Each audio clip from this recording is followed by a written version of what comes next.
The campground at El Morro National Monument is a pretty nice place to wake up after a good night's sleep. I didn't really have a good night's sleep. I'm not sure how my deranged friend Jiggy did, but this is how my sleeping pad ended up. Got a leak. My back doesn't feel so great. But I've been around long enough to know that a long morning can fix a lot, so I made myself a couple cups of tea, I had a bowl of oatmeal, and I packed up just about as slowly as I could. And somehow, today, for the first time on the trip, I did not miss my first turn off the asphalt onto the dirt. It had to be some kind of astrological oddity, or maybe I was just getting used to looking at the map on my handlebars. Either way, things were starting to look up until my body remembered that I had slept basically on the cold, hard ground. Oh, good! Washboard! Here's all the washboard! Yay! All the washboard is going straight up my spine. This jacket I'm wearing comes with a waist belt, so I put that on. Give me a little support. Another development today, clean shirt day, clean underwear day as well. All gassed up. Got the important things. I got 2 apples wrapped in plastic and 1 small bean burrito, guaranteed to be edible? Question mark? If you're new here, I'm Andy, and I'm just getting started with all this. The route you see here goes through New Mexico on dirt roads for over 1,200 miles. They call it the New Mexico Backcountry Discovery Route, and I'm trying to get through it on my old Honda. If I make it all the way, this will be my finishing point, but if we throw it in reverse on this route, you'll see where it is that we woke up today. So far, I've ridden 3 days to make it here from Santa Fe. I'm happy to have you along. I hope you enjoy it, and if you do, and you want to see the rest of it, go ahead and hit the subscribe button. I'd love to have you along. Could it possibly be? I made it onto the road I should be on. Yep, this seems about right for New Mexico. I have seen a lot of roads like this in my day.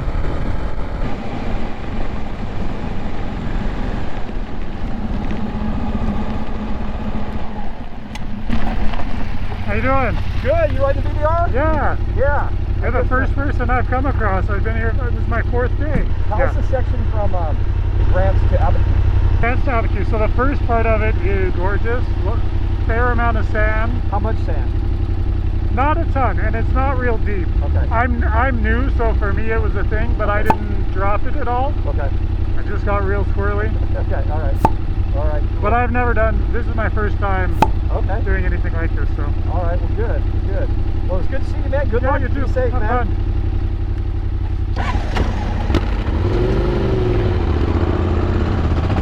He was a good guy, that guy. He had already told me everything I needed to know at that point before his eyes glazed over, and I just kept going down these roads that were as straight could be. It was nice to finally meet somebody doing the same thing I was. I was starting to think that I was the only weirdo out here going down these straight roads. But eventually, I got to turn right on one of these roads. It was even followed up by an equally 90-degree left-hand turn to make up for it. And then, just as I had begun to resign myself to the fate of a long, straight gravel road, I saw something in the distance. It was a stop sign. It had an asphalt road crossing it. I would have a change. I'm glad I can pretty much do the splits. I made it through this whole gravel road section. And then I came to this stop sign. Gravel on top of pavement. Stopped. I hit the gas to start going. Oh, and I am pouring gas out the bottom there. Can you see?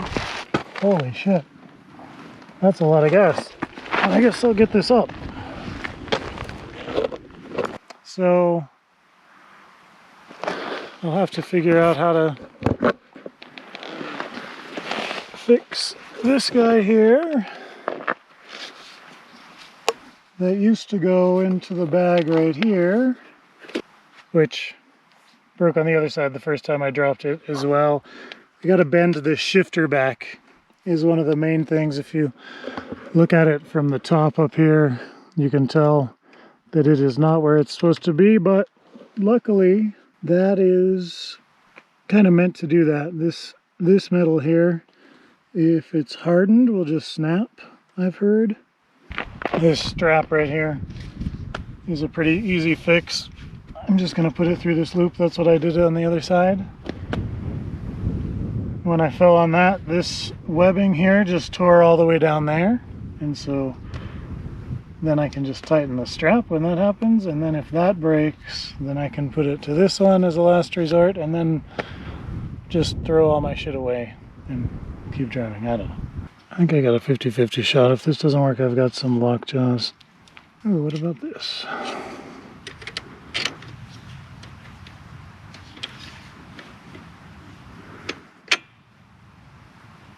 There we go. Seems like the foot is the right tool, maybe. Might be even better. Question now is, does it start and run fine?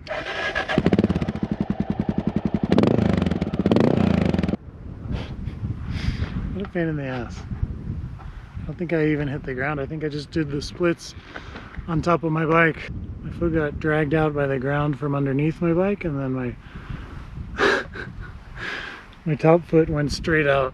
So I was seriously just doing the splits on top. Funny now that I think of it, that was really similar to the one time I wrecked on my CB750 when I was a kid, when I was like 20 years old or something. Ended up riding the top of the motorcycle as it laid on its side, sliding down the road. I was fine.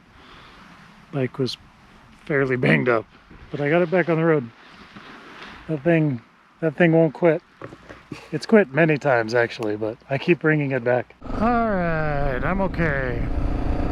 Bit of a rude awakening there. How annoying, you make it through that whole section of gravel roads and then you you forget there's still danger and you fall when you hit the pavement.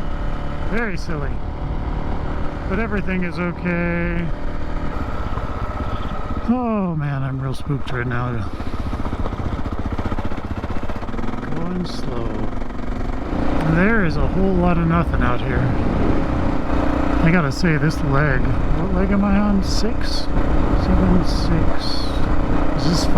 I don't know. From Grants south, there's a pretty section leaving Grants through that canyon, and then there's a fun section through the woods in the Cibola National Forest, but there is some miserable dirt, just straight gravel roads that I don't find fun at all. Scenery is not interesting. Maybe it's just me because I grew up here, but I'm very used to these wide open spaces, so they don't do a lot for me. Don't get me wrong, I like them, but riding a motorcycle on straight gravel roads is not an idea of fun.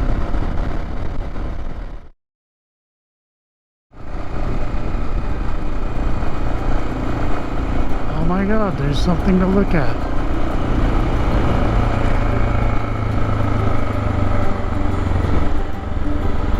Ah. Okay.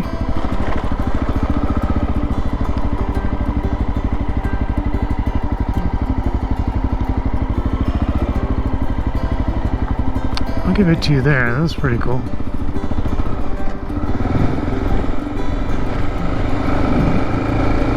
When I start complaining about it, it changes. It's funny.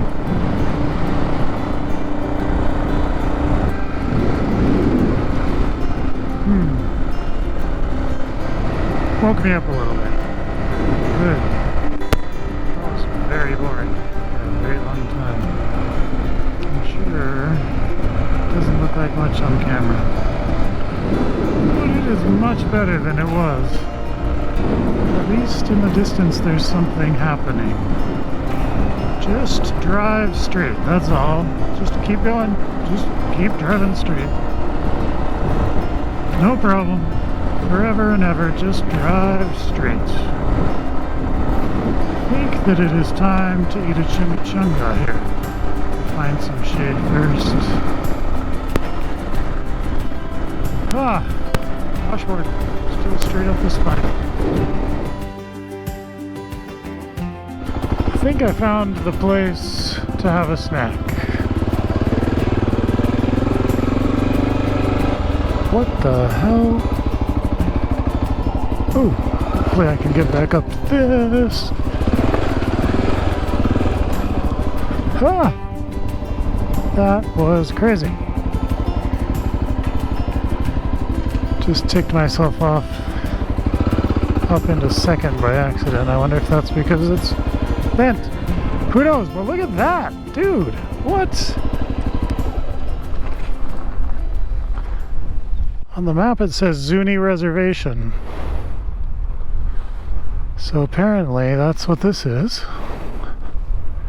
That could only be made better by gas station burrito, right?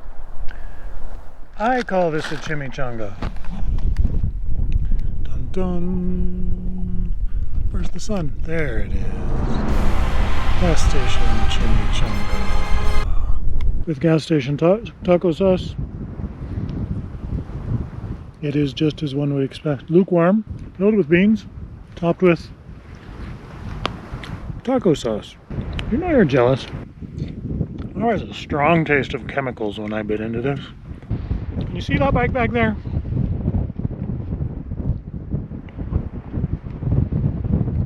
Are you nervous like I am that it's gonna fall over in the wind? That was a terrible apple. Good news, I have another one. Well, I looked at the map. It says Zuni Reservation, but it's like a sectioned off little thing. Like this is a separate part of the Zuni Reservation, I think.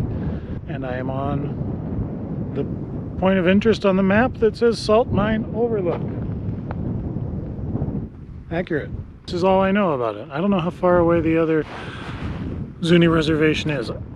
Give me a second, I'm gonna look. I may have lied to you. I don't think I have the patience to look. I feel like Zuni Reservation is closer to Santa Fe or Albuquerque, but I don't know that.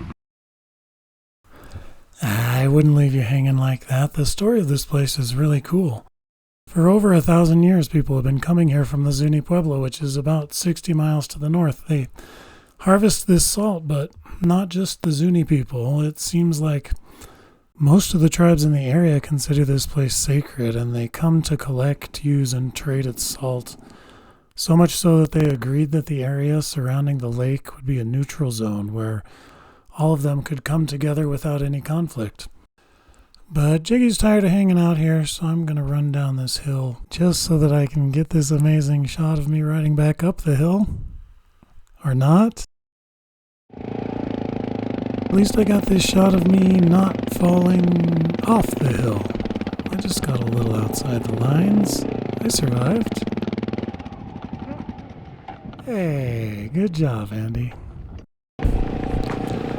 And then I got back to it. Some very straight, very gravelly, sometimes washboardy roads. It all stayed so similar for so long that I bet you didn't even notice that cut that just happened in the editing. But it wasn't going to stay like this forever. Happily, there were some changes on the way. This has gotten much, much prettier. And come to find out, much better road. Surface, at least until the sand sneaks up out of nowhere and tries to kill me. But this stuff right here is basically asphalt. Thank God the scenery changed. It's crazy how it happened to me in Utah too. I was driving through southern Utah, which is arguably one of the most beautiful places in the world. I don't even know if it's arguable. I think it has to be one of the most beautiful places in the world. And it's red everywhere. Red cliffs, red sand, red everything. And I remember thinking to myself, God, I'm getting kind of sick of this red. And I swear to God, within 5 miles, it had completely changed. All of the color had dropped out of it completely. It was really cool. Here's my first gate.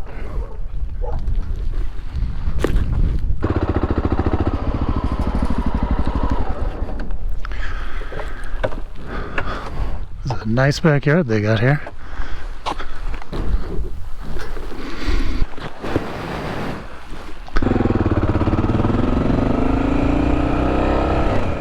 The goat under the porch. That's so good.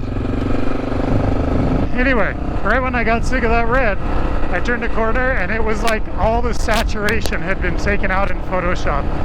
It was completely gray. The landscape was really similar still, kind of like similar to this, but it just dropped out all color.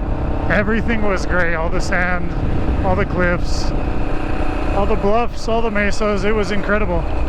Actually, Ed March has a bunch of good footage of that when he's riding his tiny Jeep in Utah.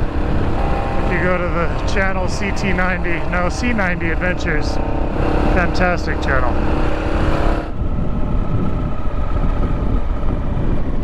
It's a cool place.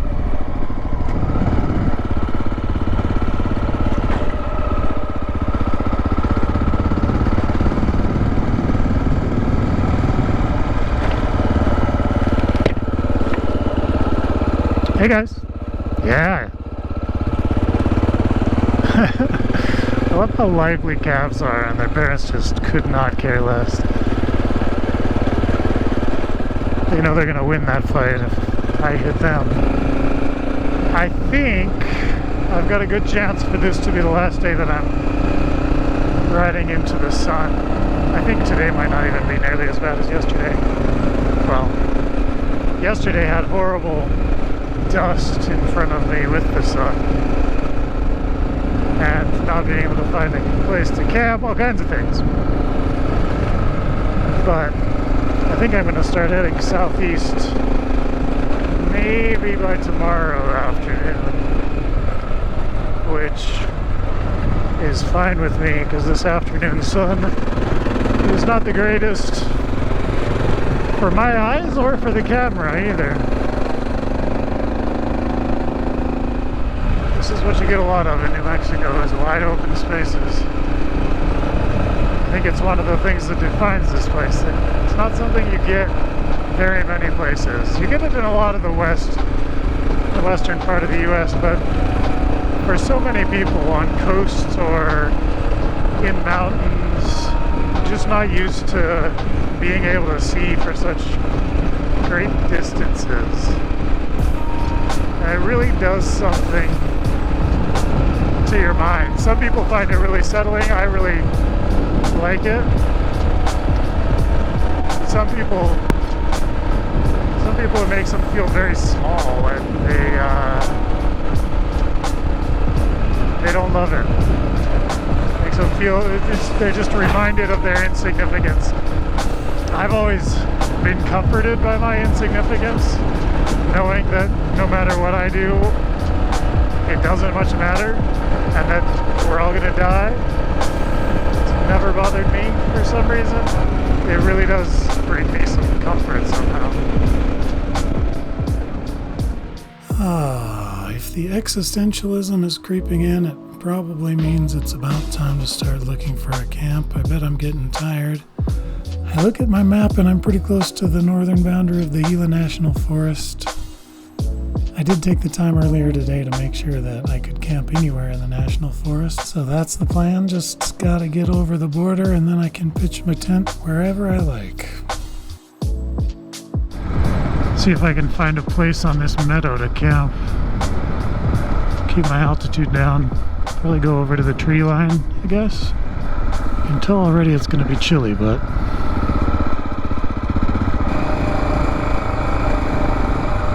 holy shit! That was hidden. I did not know what was going to happen there. That could have been bad. I could see that the roots were going around the outside of it, but I was like, why? It looks so nice in the middle. Nope. Make sure that as you get to where you're going, you lose all regard for self-preservation. Elk hunters, I'm guessing. So I will do as they have done and make myself a spot. I think I want to go over kind of towards the edge of the meadow over there. That's what seems really cool to me. What's this? Let's see where that goes.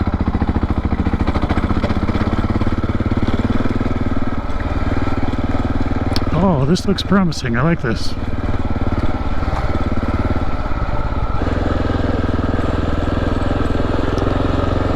Oh man, how gorgeous. I don't want to be out in the open like this. Oh, it goes to a place called White Bluff Spring. Is that a hot spring? I gotta go up there. Alright, we're gonna go check out White Bluff Spring. So off the road, on what seems like it's becoming a bit of a tradition, my nightly search for a proverbial hot spring to end the day in. I didn't mind because this road was actually probably the funnest I'd ridden all day. It was a pity that I was already very tired out by the day's riding, but having a little piece of kind of technical trail, pitched up and had some fun little things to get past. It was refreshing after all that gravel road. Leg 5, it seems, of the New Mexico BDR is a lot of straight gravel roads. But it was pretty satisfying to go searching for this campsite on this little bit of two-track. Well, it's supposed to be off to the left here. I don't know. I don't see it.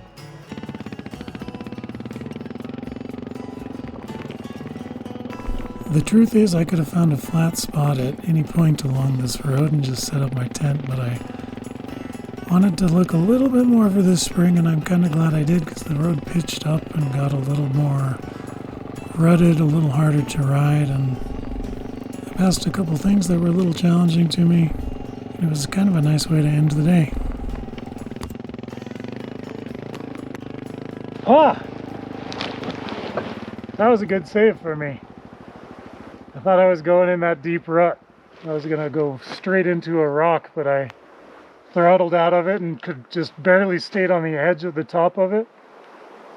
That was really satisfying. So, as I suspected, it doesn't look like there's a hot spring over there that I can tell. I'm gonna go look a little bit, but I don't expect much. Huh. I've been walking, trying to find the place that it says there's a spring, and I just heard voices, which gives me a little bit of hope. Maybe there really is a hot spring around here. I don't know, I find it hard to believe. It's getting dark. I gotta find a place to camp eventually, but I think I can just camp any old place. Here, just pull the bike off the road and I'll camp right there. I passed through a great flat spot, if I can get back to it. There's barely any battery left, but even if I don't find a spring, this spot is gorgeous.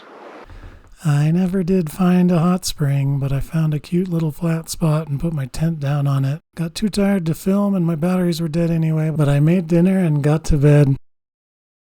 And in the morning... This is the initial startup today. This smoke cannot be a good thing. But let's leave that one for next time. Thanks for watching. If you want to subscribe, click on my smiling face there, and if you'd like to see what happened before this, click on the playlist.